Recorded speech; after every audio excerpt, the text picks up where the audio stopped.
Well, well. Welcome to another episode of Feel Good Friday.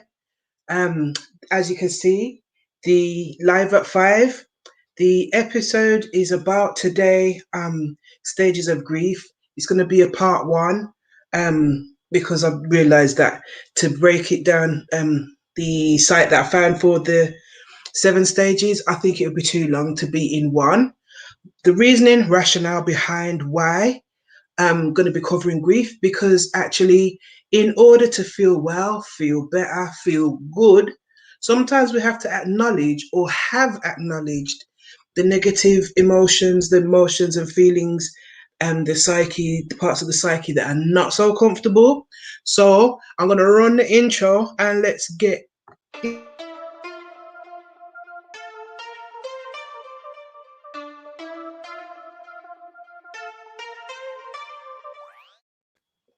All right, Z there. Okay, shouts out to Sword Productions for the intro music because not realizing it using the music from the stock on YouTube under the belief that it was safe to use. It was giving me some kind of copyright striking, so I was like, okay. And then I don't know if that's got anything to do with every week the comments religiously are like porn spam bots, not people watching. Anywho, so we're talking about like the 7 stages of grief. This is part one. So I'll cover the first 3 stages. The first one being shock and disbelief. Now, if you think about the past year or so, past 18 months or so, I think it's been quite clear that there has been times. I'm going to go from what's happened on a social stage to maybe a personal example just to tie it all in. So yeah, shock and disbelief. Some examples of that I saw. Hold on a second. Is that AZ in the building? Yeah. Hey, welcome, sis. How you doing? Hi. Welcome back. I've been telling the crowd of people them that you've been on your travels and whatnot, so don't worry. Hold on, let me see if I can drop this down a little bit. There we go. So Go higher. yeah, just been introducing that's perfect. Been introducing the topic this week, which is talking about stages of grief. In order to kind of work through these things, we have to acknowledge them. Like burying them is not gonna help. You get what I mean? So the first one that we're speaking about is shock or disbelief. So I was just about to jump into some kind of social examples of like collective shock and grief where that has been, shown itself, and maybe thinking about a personal one. So the have you put your name in, babe? Yeah. Hold on. Or is that because I've got that there? Ah, my bad. Still working this thing out. So in terms of shock and disbelief, there was in the past 18 months, like there was the whole COVID, pancetta, lockdown, like our whole way of, Window. Seconds. that's all right, babe. Our whole way of doing things just completely changed, shifted, working from home, whereas before you was having to get a day off to go to the doctors or to get some time off to go to the doctors or pick up a child or whatever. It was just a big hoo-ha prior to COVID. And then all of a sudden, I mean, across the board, organizations was like, okay, we're going to do what we need to do to ensure you can work from home. So that was a huge shock. And that came with a lot of disbelief, like, what is happening? Do you know what I mean? And then there was things like, on a sort of social political stage, there was the murder of George Floyd recently brought to, which has recently been in the judicial system and in the news, the trial of his killer, one of them. seeing somebody like literally is extinguished like in front of our eyes on social media platforms that are free and accessible with no kind of filters or limits. There was also Breonna Taylor, somebody asleep in their bed and similarly like just extinguished in their bed. So even sleep is dangerous. So there was because there was a lot of discussion around the time, so shock and disbelief that way. And then there was also on a personal level, like yeah, maybe shall we speak about the social ones first, and then if we have any examples of personal ones, we can speak on those also.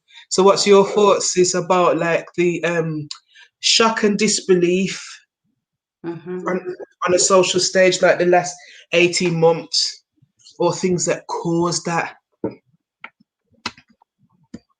I think when I was thinking about it, I was thinking I let me think. How was I saying it? How was I thinking it? So I think on the social level, maybe for those of us who were not like, because there are 7 stages of this. Mm-hmm. So could that be like maybe the ones those of us who are in the beginning were shocked and in disbelief? Yeah, that's what I'm saying. Because in the like there are 7 stages of grief. We'll experience them in different ways and Yeah, yeah. to different degrees. But it said the source that I found was counselingdirectory.org.uk, which I'll drop the link in the description later when I post this up.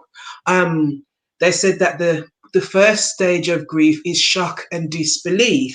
So what I'm doing is looking back on the last 18 months because okay, my viewpoint is that there's a lot of us that are literally walking around currently in a state of grief on some level. So what Mm-hmm. I'm doing is I'm exploring what the different stages are and finding things that actually happened that can be verified. So it's not just opinion as to where that showed up for either Yeah, I socially know what you're or saying. Okay. personally. Yeah. So, in terms of shock and all right, boom, let's narrow it down a little bit. So, shock and disbelief around COVID, how did that show up for you, or did it show up for you? Oh yeah, the first lockdown, it really showed up. I was just I don't know. I'm in Germany, Mm-hmm. so the energy just felt like it was like a war, like a Yeah. war energy, even though there was no bombs falling, there was nobody running away. And me being born in Eritrea, experiencing war as a child, it was a huge shock. Like the first week, like it was like it came though slowly. It was really strange. It came really slowly, and one day I was just like, "Oh my God!" I could literally not move my body. So that happened for 2 days, but then I have to, build myself up. It's all in the mind, yeah. And because now we know how to heal ourselves, I think it's easier. But not having that tool, I don't know how long that would have taken me to pick up myself. So for a lot of people who are still going through the shock, I feel them. I know what they're going through. So it for me, it didn't last. Like I think it lasted like maybe 4, 5 days. Mm-hmm. Yeah. And now, yeah, it's and how was it for you? I like. Firstly, like I really wanted to acknowledge what you said about that feeling like war. It did. It felt because, and I'd even noticed that they kept mentioning in the media and stuff. They kept mentioning about the war, talking about like creating dishes from on a budget, that there was not things in the shop, there was the whole toilet paper wars or toilet roll wars where people were fighting and stuff, and cram panic buying and what have you, and just the feeling of should I be doing this, should I not, what is it that they know that I don't know. So that feeling of war and rations and stocking up was really prevalent. I remember that. And I remember, like, I'm not going to go crazy, but like, that's for me, that's normal. Like, I don't drive in it, so going back and forth to the shop is not a thing that I enjoy or like. I don't like people in stores. They're very, very, very. Oh my god. Anyway, so it's normal to me to like do a once a month or a once every 3 months if I find a bargain or what have you and stock up anyway. So it was just a case of topping up on a just in case. But I remember feeling that like, what are they trying to say? Like, and then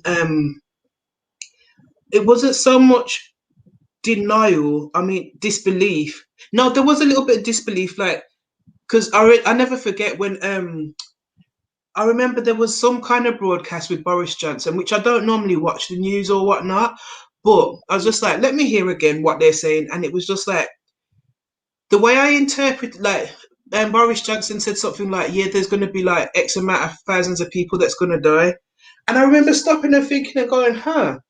So what this man's saying is, well, enough are we gonna did, and that's what it is. And I was just like, oh, so that kind of, I guess, my my way of doing things ties into my reaction to it being like, oh, would I say delayed?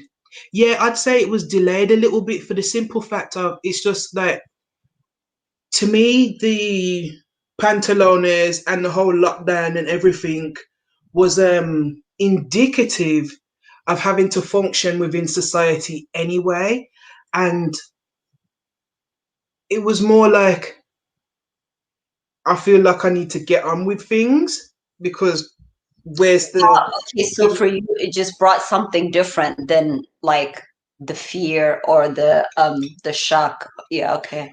yeah, for me that came later because I'm for me I'm used to within society like where is the room for me to work things out or how do I think about things or whatnot, like there's not room for that where we're functioning. Do you know what I mean? Whether it's in the workplace, whether it's health wise or education, there's not that room for it. It's either get on with it or get out kind of thing. So at first it was like, okay, so there's something happening. You're kind of telling me, or the overall arching theme is, okay, you have to dead. Like some of us are gonna dead, and that's what it is. And I was like, okay, then. That's a good So way to look at it. what do I need to do to ensure that I'm as safe as I can keep myself, kind of thing?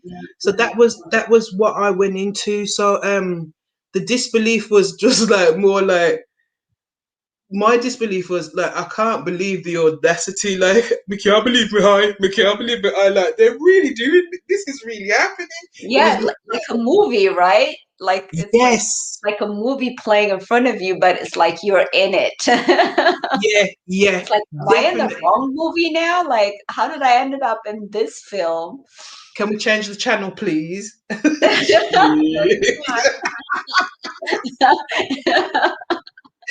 And it was what I also found is because something else I do is in order to function, I sometimes have to take myself out of it. So I started to think about, oh my god, how is this affecting other people? Like my people, them who I know how they respond to certain stimulus. I was just like, this is going to affect that person in this way. This is going to affect that person in this way. This is where this person's going to struggle. This person hasn't thought about this. Has this person covered that? I go into doing mode in times of panic, and then I start to process later when I've got a moment to go, huh. Um. So So when you're like saying like other people, like, are you talking about like family members, friends, or like in general? Okay, so both, people. family and friends and loved ones first, but also knowing how kind of society is going to react and respond because Yeah. in times of emergencies typical behavior is going to be exacerbated, so even more so why I didn't want to go to the shop. I was like, I figured out like going supermarket, I'm going to go when it's the old people time because I can function around the old people a bit more, even the ones that might be dodgy and might be like a little bit um like I can function around them a bit more because it's just like okay, we knew there was a structure. Old people and senior citizens were allowed to go into the store first, fine, not a problem. But I didn't have to deal with the youthful angst of I don't want to be locked in. I didn't have to deal with that as well because older people tend to be a bit better at kind of being a bit stoic and getting on with it. And I never forget the one day I was going to Lidl and I saw this older lady. She was an old lady. That's fine to say. We're not age shaming. It's just what it is. And she was literally so senior. She was literally humped over. That was her stance.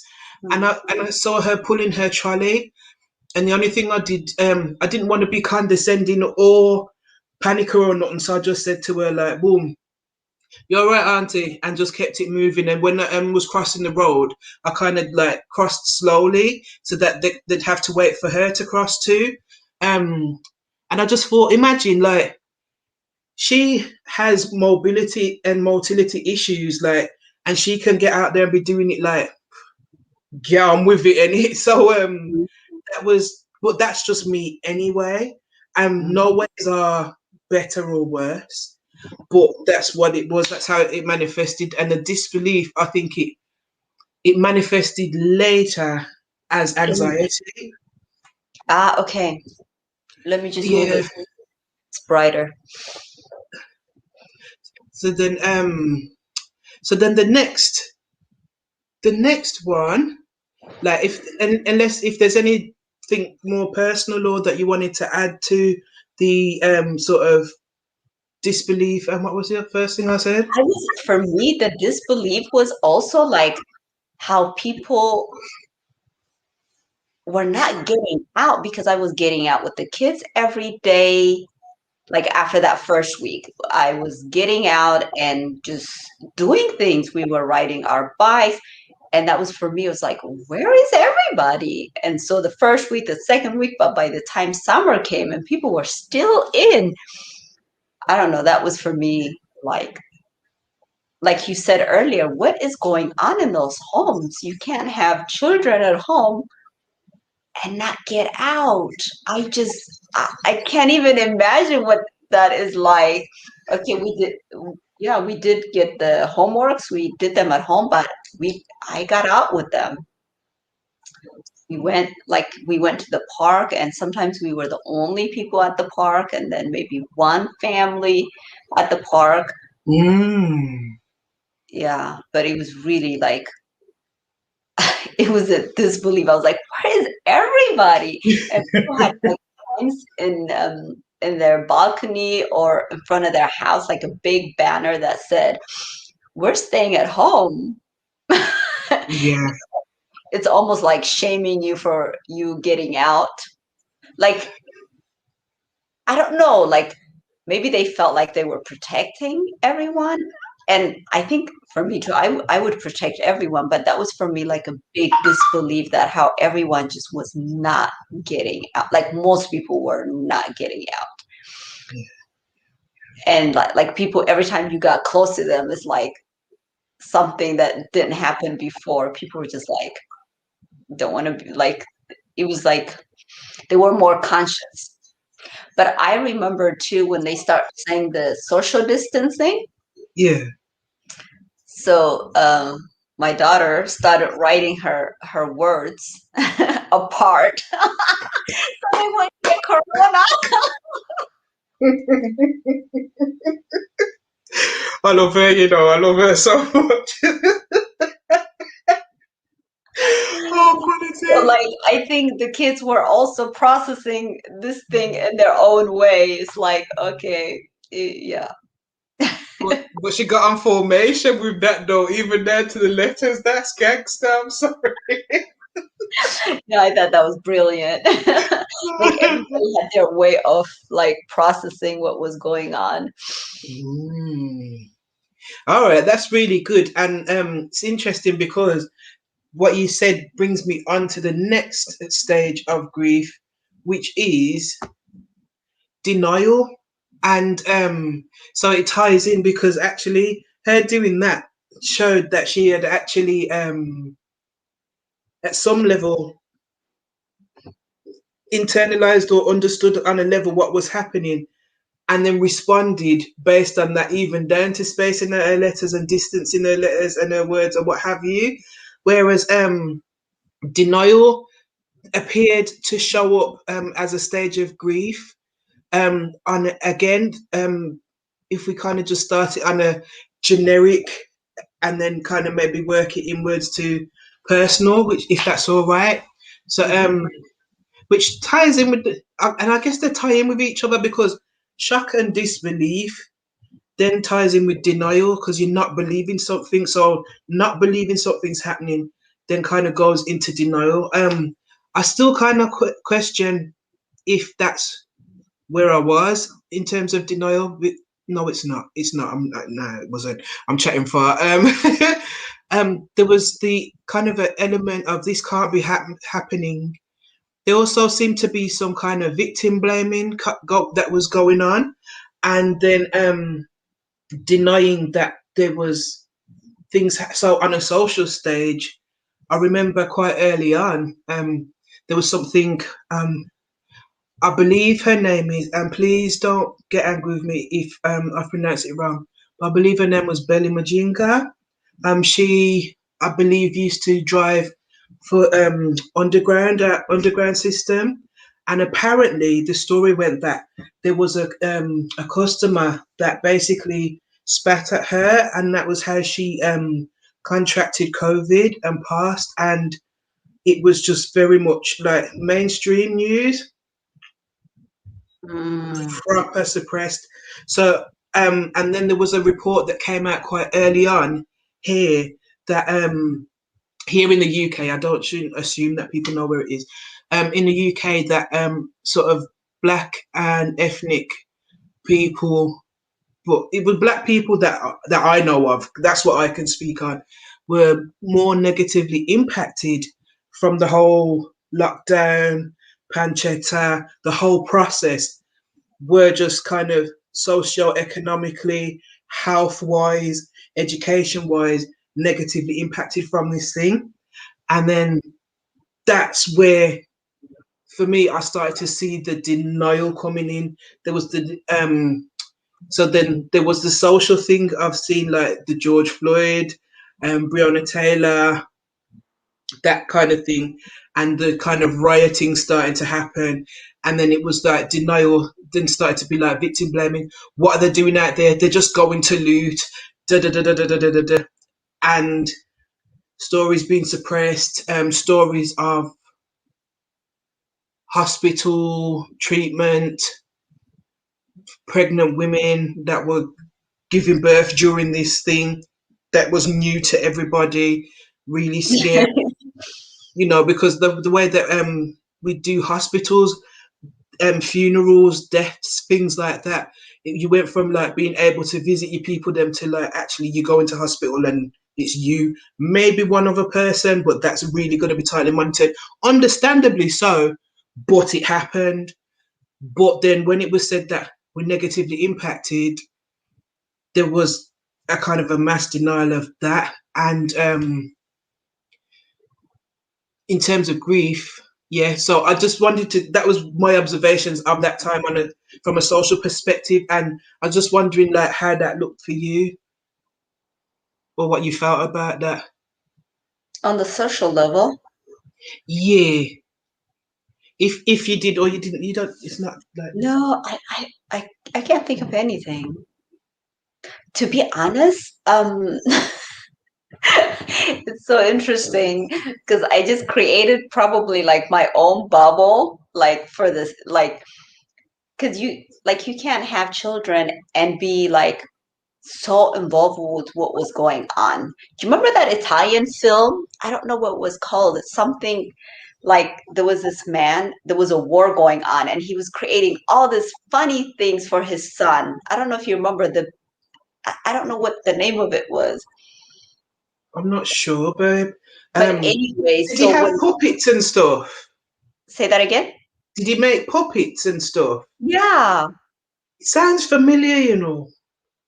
and he was just like creating this like wonderful world for his son, even though there was like chaos, like, or people were just in fear and denial, all the things that were going on. And Mm. I think like I didn't intentionally do it, but maybe it was intentionally that I was not paying attention to what was going on. I was so involved, like, how do I create this? How do we move on with our lives and not like let all the things that is being said or whatever Mm. be our norm? I just don't want to change things for not change. How do I put it? Not change so much. But I don't want the outside to influence us, to influence the kids so much that like because they're still developing, they're still like they haven't they so for me I was so like not busy, but I was concentrating on that I don't know, I can't really say on something on the social level, to be honest.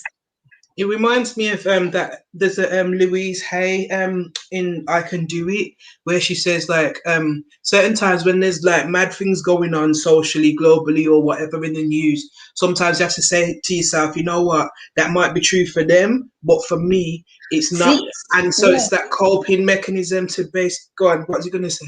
exactly. You basically that's you summarized it very well. That's basically it. Yeah. Hmm.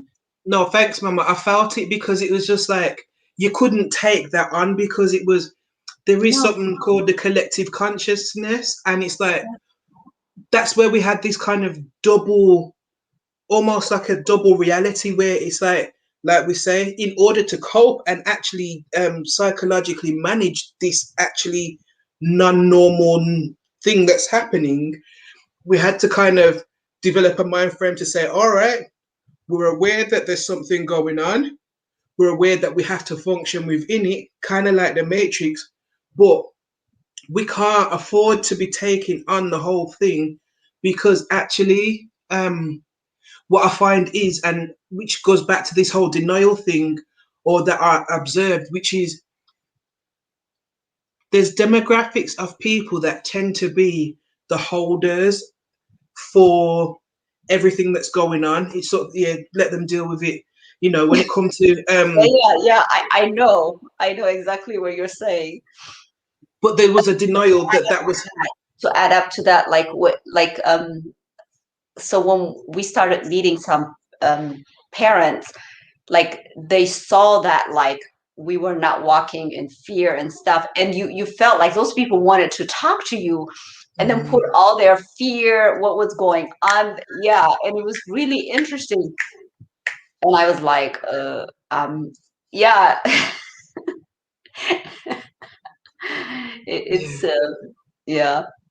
I think And like they can almost read your energy from far away, and it's just like, I have a lot of fear. I have, I'm in denial, whatever it was, and it's like, let me tell you how, and I'm like, yeah, that's you. yeah, yeah. And I found that was that across the board, like even down to if you think about who was deemed essential workers, Yeah, essential workers, no, the essential workers who were the people that haven't been financially remunerated but were deemed essential were usually people like on the front lines, so the NHS or like the healthcare system. Um, was very much working class, very much ethnic for the most part, because usually you find that as you go into the better roles, better paid roles, the color spectrum tends to like get lighter as the higher up you climb. In terms of workspaces, corporate minimum wage places, and places, for instance, supermarkets, things like that. These are usually the places that are stuck, predominantly manned. The workforce is predominantly poor socio-economic, which also tends to be the darker shade of the population spectrum. So there was all these things happening, but when we were looking to say, well, okay, are we going to be paid more? Are we going to be, hours be increased? So our way of working has been increased. But oh no, there's nothing wrong. There's nothing racist that's going on or anything like that. It was bare denial on so many levels. And then when the whole denial, when the whole Black Lives Matter thing happened, and all companies then just started to say Black Lives Matter, but turned around and did the exact same thing that they was doing before with their black employees. In denial, like the river in Egypt. And then I had some people in my own personal life that it was almost like they didn't see it. It was like, if I don't see it, I don't have to deal with it. And I'm like, anywhere I walk, this is me. Like,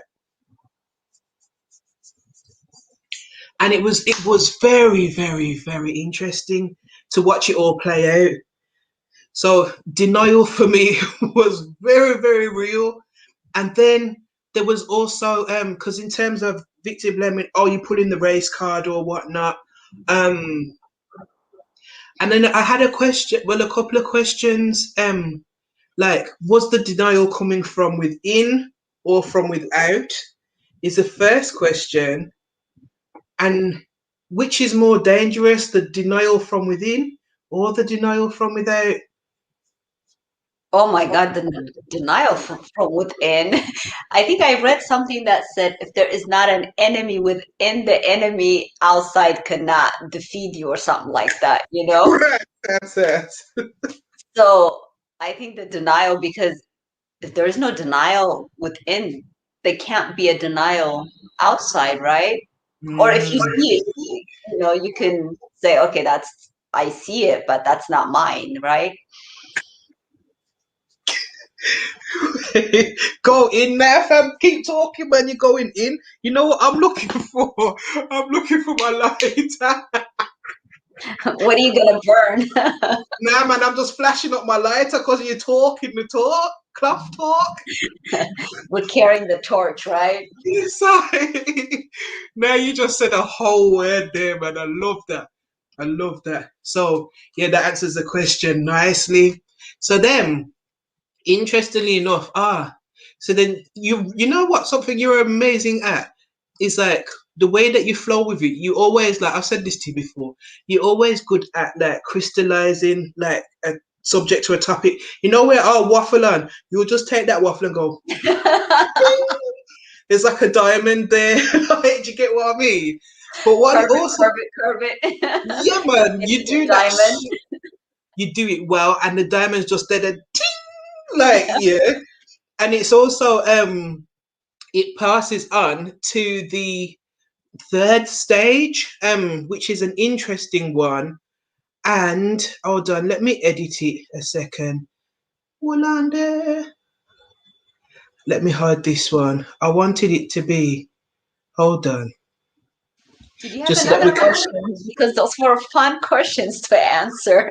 Give me more. have you got any before I run the next subject? Have you got any questions towards it in terms of denial or whatnot, or anything really? No. You sure? If I Like, think about it, I'll let you know. yeah, man, feel no way because I'm trying to think because I literally those were the ones that I saw and just the questions that popped up. Here's a question. Then yeah, how can denial show up? Like, what does that look like? Excuse Mm. me, in different scenarios. Oh, yeah. I think it could show up in different emotions, right? Mm. Like rage, anger, Mm-hmm. just maybe depression. I don't know. Mm. No, I don't know if that's, yeah, I think, right? I don't Yeah, know. like, yeah. So then, okay, so that's But a I'm really good. talking, okay, that's like kind of like long term, but like right away, I think it shows like, because I'm talking about, I'm talking from a personal, like, I think it shows like in anger, rage. Um, yeah, those are the things I can think of. Yeah, because we always have this conversation as well. Because I like even that because I think it shows up in the kind of perfection as well. Ah, that's true. Perfection It, is one too. Yeah. Mm. it's like it makes me think of like the Titanic or something. Like this ship is sinking, but play the band. Yes, play the lovely march. Yes, the ship is going down. Okay, are there enough lifeboats? We don't know. The poor people are going to die. Get the rich people off. But we're going to play a song wearing our bow ties and our suits. Like to me, I saw that quite a lot, and because I remember like on social media, yeah, yeah, yeah. I remember there was a wave, man, where people kept saying, if it's a lockdown and this and that, and you ain't come up with a business and this and that, and you ain't come up with a way to make money, like what are you doing with the time, kind of thing. And don't get me wrong, there was a point in that. However, right. I thought to myself, which I'll bring it up in the next. Actually, I'll bring it up in the next subject. It ties in. It does tie in. So that was definitely a way anger and rage, definitely because there was a feeling of like how dare this happen? Like how did this been allowed to happen? One of the main the ways denial showed up for like how long did it take us to close our borders? Like this, we're saying that this thing is transferring. How long did it take for borders to close? Because like borders was still open, numbers went up. Borders was still open, numbers went up. Look at Italy. Italy like went into complete like real early on.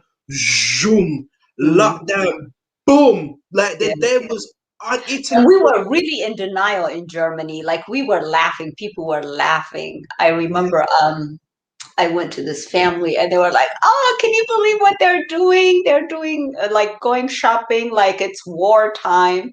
We were literally here in yeah. Germany laughing at what was going on in Italy. Like, yeah, that even when it was happening in China, like in February, right? And it's just like it's crazy. We were totally in denial. Yeah, there was all the back jokes and the this and that. But at the same time, China was like, you know what? Boom, we're building hospitals to house these people as they're coming. We're literally building, we're on it, we're on it. We did our tech track and trace or whatever we was doing. Everybody had to, like, how is it that the place where the thing originated, so-called originated, allegedly, they was able to get on it and go bam, bam. They locked it down neatly. Like, their numbers started to drop, like, wasn't it last year? If I remember I rightly. think it's kind of hard to say what's really going on down there, to be Yeah, honest. which is true, you're right. But from what we was told and what we knew, which China's supposed to be is given to us as this place that's overpopulated, where there's a lot of oppression, this and that, right, but from what I saw, they handled it. Mhm. Whereas here, well, the airports and everything stayed It's open. kind of dark here. Should we do it like this? Oh yeah, hold on. Wait, the Yeah. light's behind you, so it's throwing you into dark. If you go more the other way, so the light shines. If you should shuffle over a little bit, if you can. No, not the Okay. camera. You, yeah, that's it. Yeah, yeah, yeah, yeah, yeah, Okay, that's much better. yeah. That's much better. Because there's a spot where the light is coming in on. Like you'll find it. Yeah, I found that. Well, first of all, it was the people that can afford to travel that were traveling and spreading it. That's the first thing. Italy locked off completely to the point of where what's the main river in Italy? That it was for the first time, it was clear you could see the fishes in it and what have you. And like even that, like, because I remember the air was so clean because there was less people commuting and what have you. Like, and even that, the kind of ignoring that fact Mm. was a form of denial. Like, actually, the way that we work and our work kind of lifestyle socially is polluting the place. Yeah, and a lot of people were flying too. Right. And then there was a denial because there was a denial there because the majority of people that were flying Mm. belonged to a particular demographic. So there had to be denial there because otherwise then we couldn't say, oh well, these seem to be the people that are spreading it. It's like once it's here, and then you get people trying to gather. Like you had the kids. Like there was one place where like there was a church where like a group of youths was having a rave or something in there, and there was like, and you know, people quite rightly was just like, look at them, like yeah, they're going to be spreading the thing. That well, at the time, the information was that young people didn't have it, that like weren't that susceptible to it. It was don't travel around even as a young person because you may not get it, but you may pass it on to the older people and the more vulnerable. That was what we was told at first. Not so much the case now because like 12-year-olds and stuff now are talking about being vaccinated and what have you. Anywho, allegedly. So there was that. So there was seemed to be a denial of who the actual carriers and spreaders was. So yeah, I think we proper like broke down the denial part. Can we move on to the next stage, which I feel is guilt? Mm. Um Guilt, I feel like what was your thoughts on guilt? Like, or where did you see guilt For there? me, like with like on a personal level, like Mhm. okay, don't go visit the grandparent. Like I didn't mind, but it's like if anything happened, I don't want to be like the one thinking, oh, you went there to visit and something happened. So I don't know. Like that was like the on the personal level, like I don't want anything to happen to them and then I feel guilty because yeah. But I didn't have a lot of guilt to be honest, like on a personal level. But are you talking about social, right? No, either. It's fine. It's fine. Either. On a social level, yeah. Go ahead and let me think. Yeah, that's all right. I found that there was a lot of guilt, like the use of guilt towards the population, kind of thing, because it was like, oh, how dare you not wear a mask, even though people were finding the mask uncomfortable to wear. For some people, having difficulty, and then trying to work out the exemption, and it's like, hold on, like I seen like there was videos and that going around where like one person's banging the next person because they're not wearing a mask into the shop when they're both having to stand up outside and wait to go into the shop, maybe one or two people at a time. Or we had it where at one point it was one in, one out kind of thing. And so it's like, how, like, so, and it was like, hold on, so this person who has no real control over, like, I'm not saying that it's right and I'm not condoning it because I'm really not telling somebody how to experience it, but somebody who doesn't feel right wearing a mask or whatever, how did they be the one charged with the spreading of it when, like we said, the airports weren't closed, certain measures were not put in place? It took how long for the vaccine to be coming rolled out and the way it was done? Um, how long did it take for instance, I think it was allegedly 150 million of taxpayers' money was spent giving companies like a tender or what have you to provide PPE equipment for the health service, that it turned out that this equipment wasn't fit for purpose. So then my question was, okay, you've got 150 million pounds worth of equipment that is not suitable for the house service. However, that's on one prong. On the other prong, yeah, you've got where now everybody's kind of become mandatory that you have to wear a mask. And you know it's mandatory that you have to follow the social distancing and the safety measures. All right, cool. So if you're saying that the way to stop it spreading is to wear a mask, and you've just used 150 million pounds of our money to create something that wasn't suitable for what it's for, should that then not have been given out to people that, because you've said that we have to use it, and while it's not secure enough for working in the medical field, isn't it good enough to wear on a bus or a train or a whatnot? We've already paid for it. So where did it go? This 150 That's a million. different topic now. No, but what I'm saying is, Yeah. but yet we was guilted into not wearing a mask. What about the people them who's on low income that can't afford like to keep buying masks and stuff like that? Do you get what I mean? So for me the question was, how did the guilt manifest? Often it was people guilted into doing things that actually they didn't have as much say about, or there wasn't the core, the causality. Like, I know it was like taking on individuals, you know? yeah, it was. That's what it was. It was really. It seemed to be guilt was used as a tool that people then took on board. It's like, oh yeah, don't you dare go out because you're going to end up killing Granny. Do you know what I mean? But it's like, hang on a second. So But it's the same thing you asked earlier. It's like, so is the guilt like from in or out? So the people who already feel guilty in their lives are probably easy to like, it's easier for them to make you feel guilty. And it's just, that's how I felt because this lady basically told me at the playground, if anything happens, it's your fault. And I was like, what the hell? So I'm like responsible if somebody dies because I'm not wearing a mask, supposedly.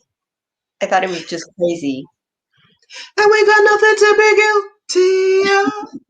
I love. Anyway, yeah. So So yeah, that's it, I think it always reflects by with a lot of people. It's like within it reflects, like I think a lot of these things were used as a scapegoat. So it's like people that were already feeling these things within themselves.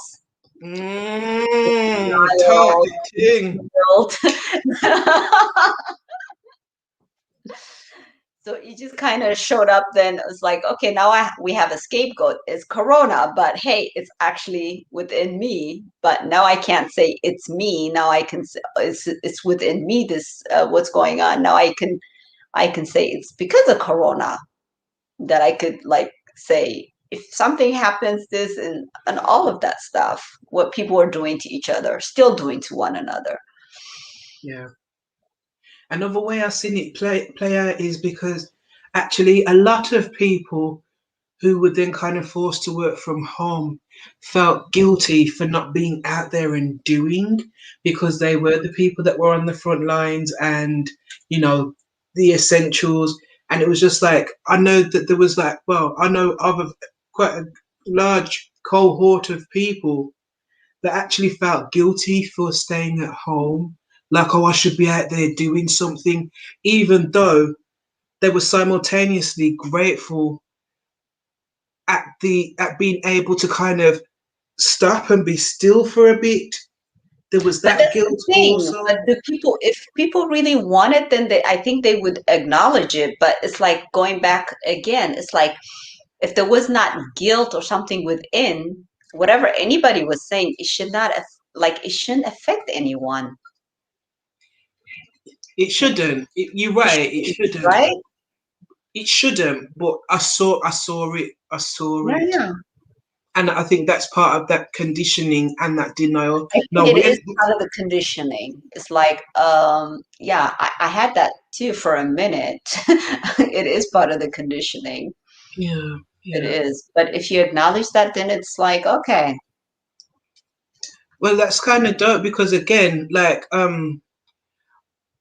Yeah, I had a couple of questions just to round off like the first part because there's another four stages which like I know that we couldn't cover them.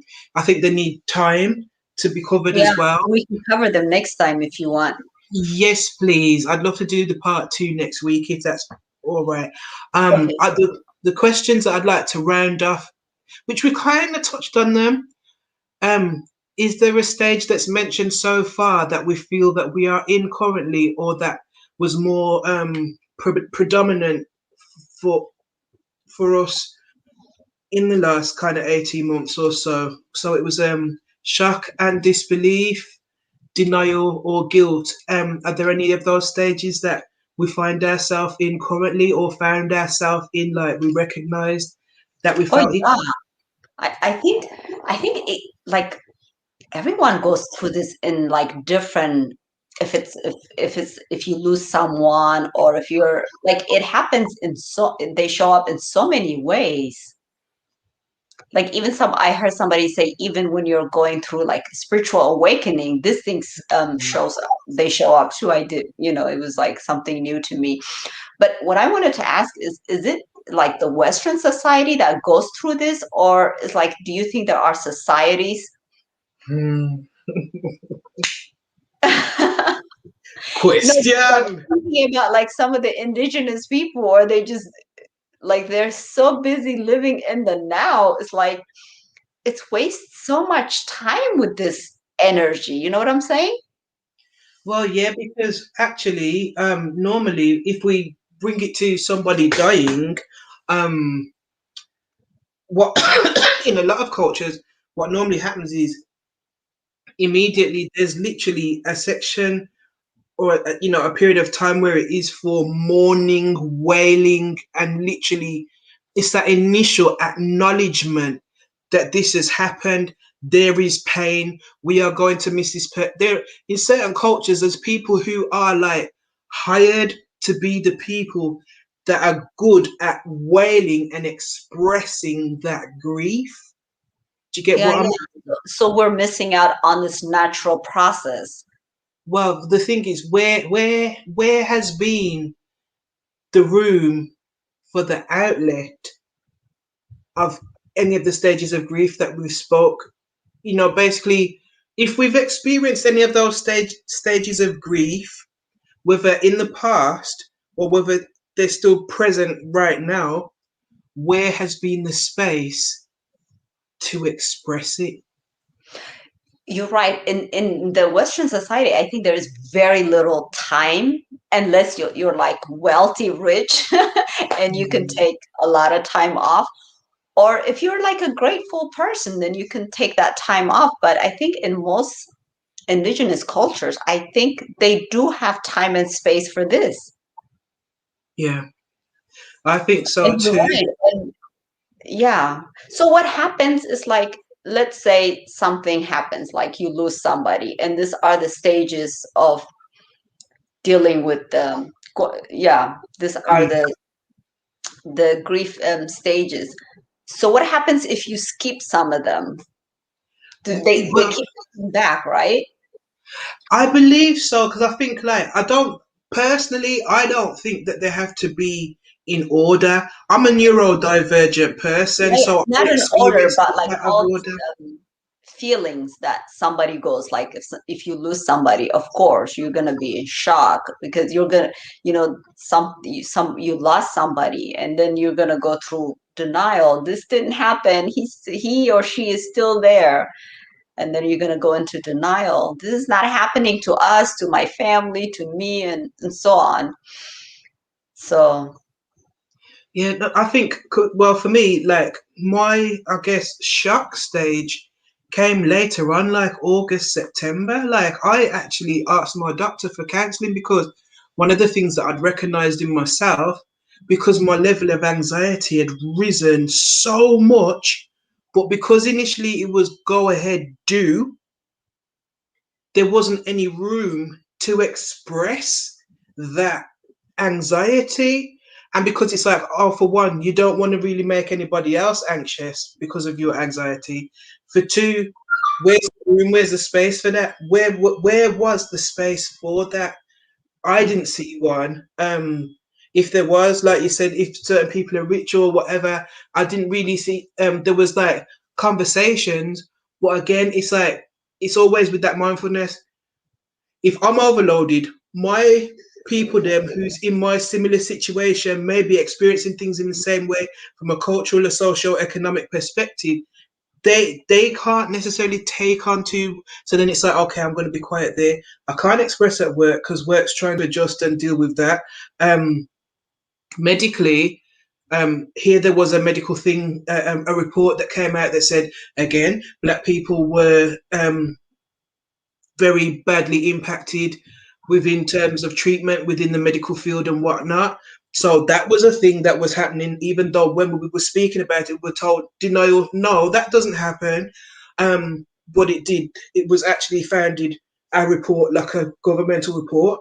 So there was that. So there wasn't anywhere to express that. So for me, I think could that be like it was like like it kind of like added up what goes on in our lives? You know yeah, what I'm it was saying? exacerbate. It And was so then at exacerbated. the end, when something like this comes, because Yeah, whatever happens in our lives, we have to go through the stages, right? But if we don't, if there's no space and time given for it, and then you just kind of like go on life, and then something happens and we don't go through the stages and we go on, and then when something like this happens, it it shows then up like because it because was already there, it was already being built like so then again, my question is: so if there was nowhere for that to be outletted, where is it? it's still there. Thank you. That's my point. I just wanted to, because okay, so we as non-professional, in terms of medical field or whatever, we can see that if there wasn't any outlet, or if there wasn't as much outlet, which there wasn't, especially if your finances or your social economics or just your support system doesn't allow for that, that means it's still there. And I just wanted to kind of maybe end this session or round up this session by saying that while we have been expected to go back into this new normal, even though new isn't normal because it's new, but we were expected to perform in the same way, and now we've been asked to perform by people that that experience the same amount of pressure, that are trying to find the same amount of results, but asking people who have been impacted and that impact hasn't been dealt with, it's still there. So I Yeah, think, it's like if you break a bone and it's like 2 weeks later the doctor says, okay, you can walk on it, but it hasn't mm, healed. Like, how?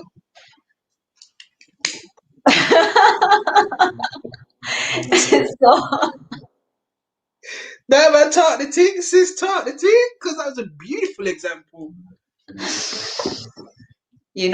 everybody needs time, whatever they're going on within them. It's like I might need more time, you might need less time, or in some things you might need less time, or I so it depends on each person what was going on within us. And I think it's fair to assume that like we all need time because we're human beings and somebody's child. Oh yeah. Oh yeah. I'm somebody's child. I like that. And it's like, I know if I need time, it's fair to say that you need time.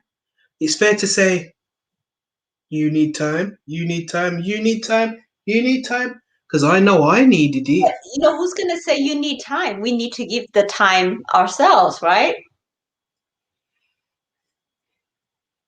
Yes, we do. But what I'm talking, I think what I'm speaking to is for the majority of people that have found themselves with these expectations put on them Mm. without the acknowledgement of their need for time.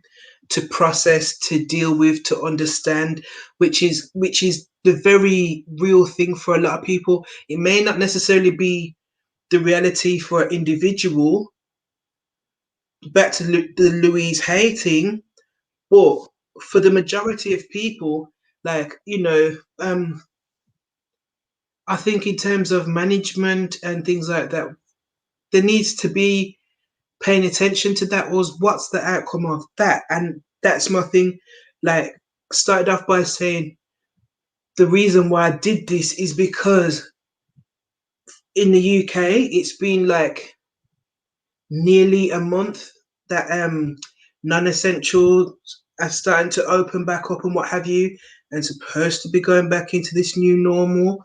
Um, like, just to be, especially those in positions where they have teams beneath them that they're asking to deliver, to be aware that the people, the human beings within your teams may not have had that room, space, or opportunity, because you know what you paid them, and you know, like, what you're asking them to do on that level. Do you get what I mean? In terms of, yeah, it's just the acknowledgement of it. Like, it's like that. I always use this, like, you're gonna ask me to run a race, but you're gonna tie my feet just before the starting gun goes. Say that again. Like, you're gonna ask me to run a race. Oh, you're an athlete, yes. Run for me. You run the race for me. You're the best runner. Run the race for me. And just before we go, on your marks, get ready. As you're there on the starting block, ready to go, they tie your feet together. Hmm. And then say, yeah, on your marks, get set, go!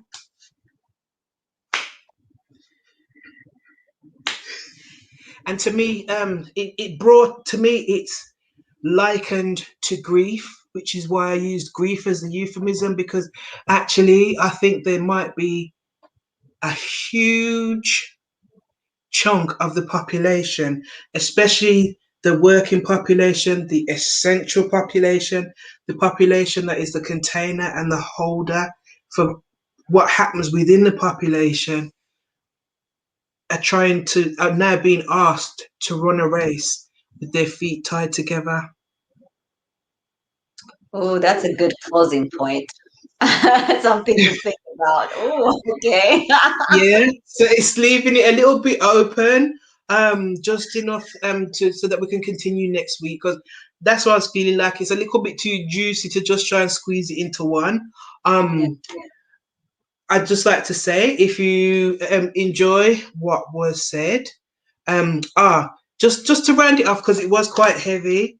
If you'd like to join us in just taking a breath, like, as you can hear, I'm recovering from COVID, so this little cough that's jumped up is kind of making me go, huh.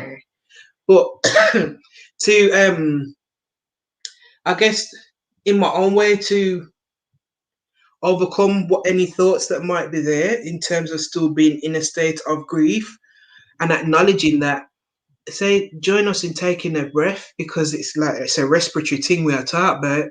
So if we close our eyes and then take a deep breath, as deep as you can, feeling it, breathe deep from your diaphragm, extend, like, let your belly pop out, and then all the way up to your lungs. And if you can hold for as long as possible, it's kind of hard to do that while talking, and then release.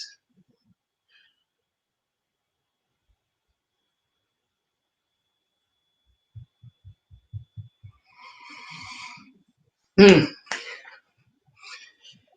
And if you need to, like, just shook out and just pay attention to it. It's like, yeah, but because shimmy the shoulders, like, when I take them deep breaths there, I feel my shoulders drop, which made me know that I was actually kind of tense. It's good to pay attention to ourselves and what's going on, acknowledge good, bad, or indifferent. So on that note, if you fancy leaving a tip, if you enjoyed what was going on or whatnot, that's the Cash App. There's so. I'm not going to leave it up for long. Next time I'll just have it as the banner, because I don't like covering up our names. And I just like to If you want to sign out, AZ, if you want to say bye to the people, them. Yes. Thank you so much.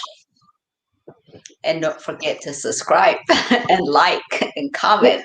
Yo, fam, I'm just gonna have to keep the lighter on deck for you, you Why know. can you be on YouTube and not say that?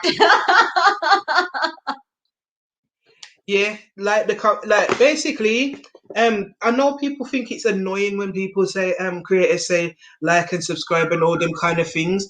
Which at the end of the day, first things first, if you've gotten this far, hopefully you've gotten one thing out of it.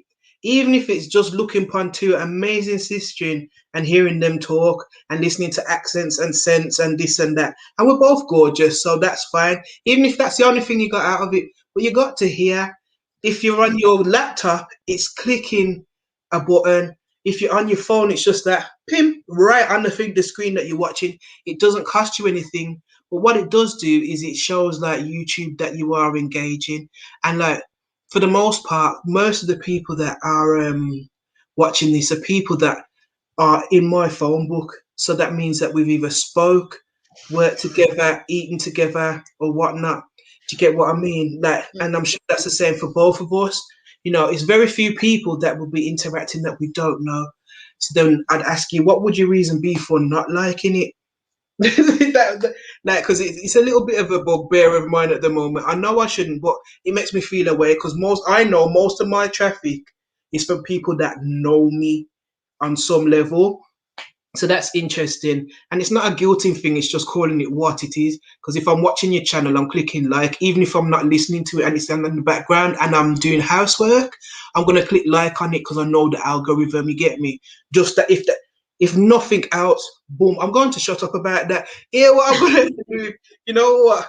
Look after yourself, drink water. Thank you, AZ, for showing up as well. Like it was really Thank good having you you. here. I know you always bring them jewels, man. My lighter, I'm gonna have to refill my lighter, fam. Thank you for having me. You know you're always welcome here, sis channel. All But right. So peace. peace.